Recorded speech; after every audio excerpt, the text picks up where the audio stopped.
Guys, Eagle Home Mortgage. So you'll see a lot of videos where I talk about how to safely acquire and maintain rental real estate. And I believe that's one of the best strategies for people, especially of modest incomes, to acquire financial independence over time.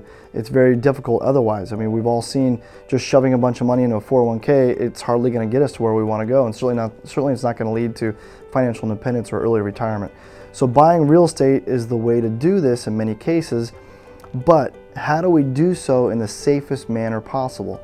So a really important concept that I think conventional wisdom has wrong is what fundamentally makes us safe. What defines financial security more so than anything else is liquidity.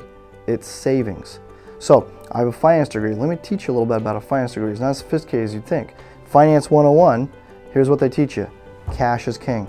Cash is king. Then it's just more sophisticated iterations of that for the next 4 years. People live off of cash. They don't live off of terms. So my sincere counsel to you is that if you're going to own multiple properties, or even if you're never going to own multiple properties, always have a very large emergency fund.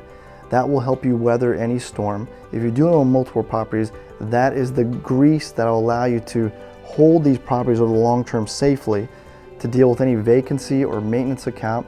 And it's very, very important to the extent that I will happily put much less down on a property, and I have on all my properties, and happily accept worse terms to have a lot more savings. Because the savings, it doesn't matter if my interest rate is a quarter point lower or not. If I don't have any savings to deal with maintenance events, or if I don't have any savings to buy the next property, then I've shot myself in the foot, and I've done so in a way that makes me less safe. So always prioritize your liquidity to the extent possible, and that is what allows you to hold these properties safely over time, while also maximizing your rate of return.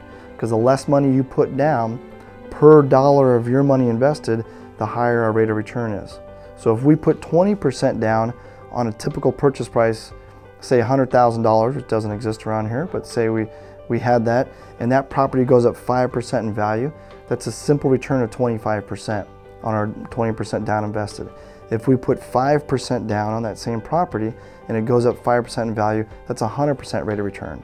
And we retained a 15% down payment we would have locked away in the property that wouldn't have got us any additional rate of return, and that allows us to basically fund the maintenance account for that home for maybe the next 10 to 15 years that we otherwise just would have lost as a down payment in the property.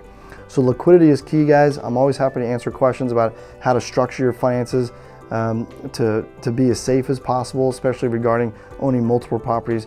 Pick up the phone, give me a call, or fill out a form on the bottom of my website. Happy to help.